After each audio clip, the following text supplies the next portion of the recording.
Every once in a while, you come across a surround sound system that kind of takes you by surprise, and that's exactly what happened when NHT reached out to us to see if we would like to review some of their speakers. NHT isn't a brand that we are familiar with, but after checking out their website, it seemed like they offered some pretty high-quality speakers. So, if you want to see what surprised us the most about this setup, then stick around and we'll get into it right after the intro.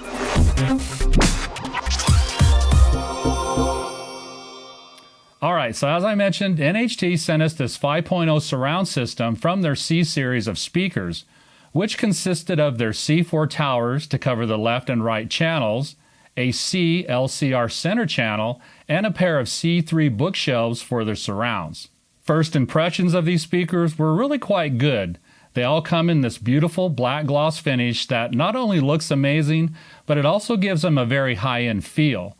Now, as much as I like gloss black, there are some negatives to it, like showing dust and fingerprints, as well as being very reflective. It would have been nice to see these come in some other finishes like satin or matte, but unfortunately this is the only finish available at this time.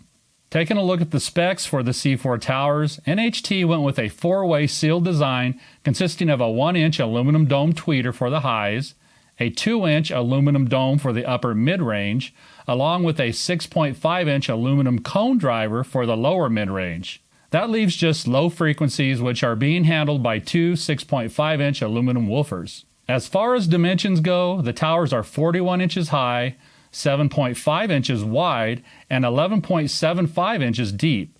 The speakers are also fairly heavy for their size, coming in at about 46.5 pounds. NHT provides some really nice heavy-duty feet that will add another 6.5 inches of total width and 3.25 inches to the total depth.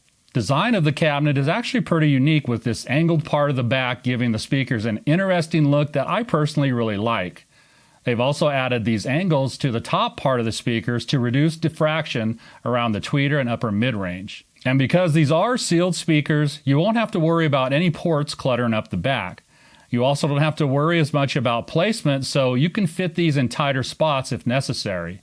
The one thing you do get on the back are these nice nickel-plated 5-way binding posts. Now, with speakers this nice, I was really hoping to see some magnetic grills.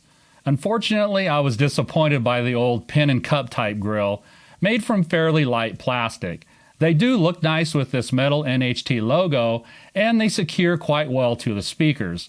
I just think magnetic grills would have made these speakers feel that much more premium. Moving on to the center channel, which NHT dubs the C LCR because you can use 3 of them to make up the front stage. It also comes in the same flawless black gloss finish and uses the same 5-way binding posts. The center is also a great match for the C4 towers because it uses the same tweeter, mid-range, and woofers to get the best sound possible while panning across the front stage. Recommended power is 75 to 200 watts per channel. Sensitivity is rated at 87 dB with an impedance of 4.5 to 6 ohms and a frequency response of 55 to 20,000 hertz. Dimensions are 7.25 inches high by 21.25 inches deep by 9 inches wide, and it weighs in at about 21.5 pounds. And finally, NHT sent us their C3 bookshelves to be used as surrounds. These are a 3-way sealed design using the same drivers as the C4 towers and the center channel, so they should provide a perfect tonal match. The cabinet uses the same front facet design as the towers, as well as the same finish and binding post. Frequency response is 45 to 20,000 Hz and sensitivity is rated at 87 dB. Recommended power for the bookshelves is 50 to 150 watts per channel. Dimensions are 13.75 high by 7.5 inches wide by 10.25 inches deep, and they weigh in at about 16 pounds. Alright, with the specs out of the way, let's go ahead and talk a bit about how the C4 towers sounded with music. And the first thing that really stood out to me was just how balanced and neutral they are. All the material that I played through the C4s came off very natural sounding without any coloration at all. And what is it I mean by coloration? Well, some speakers can color the sound a bit more to the warm side, while others can color the sound a little more to the cool side. And while some people really enjoy speakers with those types of sound signatures, they aren't really representing the music in its truest form. On the other hand, the C4s seemed to play back exactly what was on the recording, which resulted in a very realistic and enjoyable experience. The C4s are also quite revealing, and this can be a good or bad thing depending on the quality of your source material. With a good source, everything will sound very detailed and alive. But with a bad source, well, let's just say the old adage garbage in, garbage out really applies with these speakers. And because of this, I did notice the slightest bit of sibilance with some recordings. It was never enough to take me out of the experience, but it was there, and again, I attribute this more to the recording than the speakers themselves.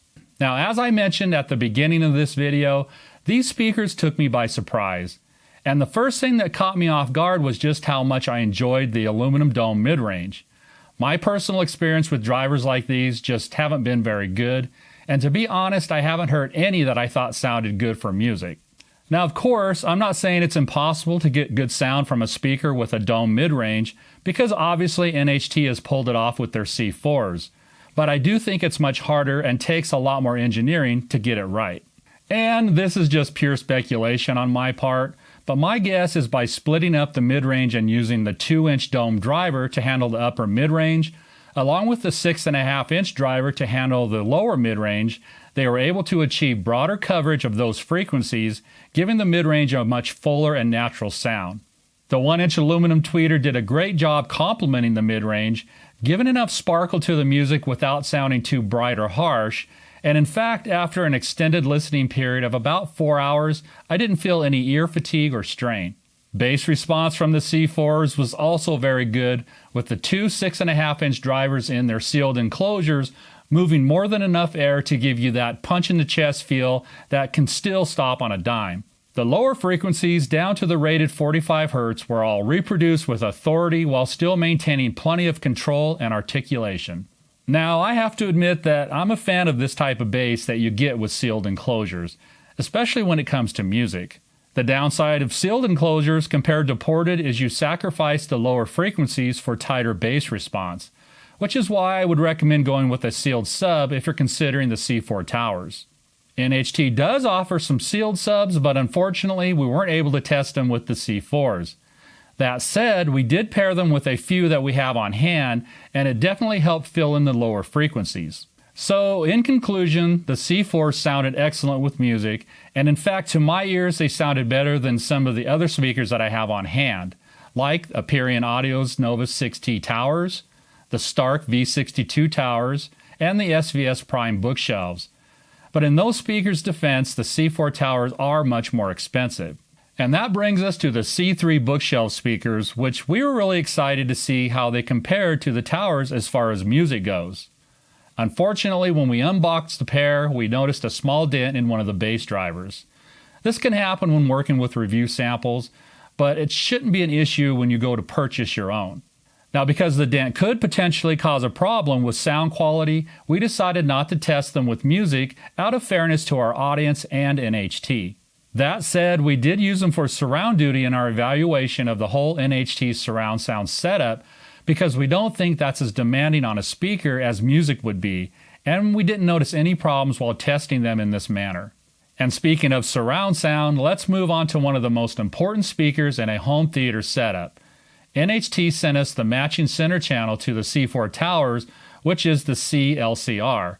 And as I mentioned earlier, this can be used as left, center, and right channels in your front stage. This center channel is another thing that totally took me by surprise.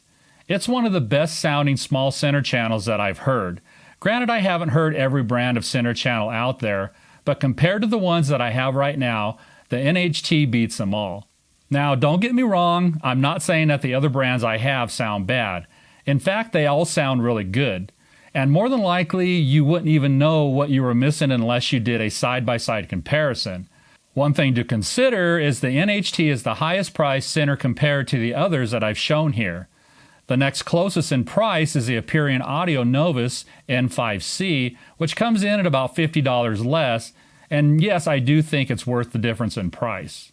This center made watching movies that are too quiet during dialogue and too loud during action scenes a non-issue.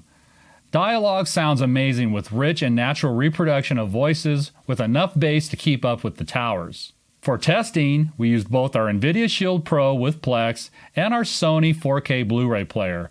But I've also been using these speakers in my living room for the past few months watching things like Netflix, Prime Video, Disney Plus, and YouTube, and I have to say they all sounded great. But as I mentioned earlier, if you have a bad source, these speakers will definitely let you know, so make sure you keep that in mind. The C3 Bookshelves also did a good job handling the surround sound parts of our test. They blended well with the rest of the speakers, and there were no noticeable problems due to the dent in the driver. But as I said, it would have been nice to fully test these with music without the fear of the sound being altered. I do feel that they would have sounded similar to the towers with just a little less bass output. So, in the end, I feel that NHT has put together a great sounding surround sound system, and really there are only two issues that I have with them. One, as I mentioned earlier, are the non-magnetic grills, and the other is the price.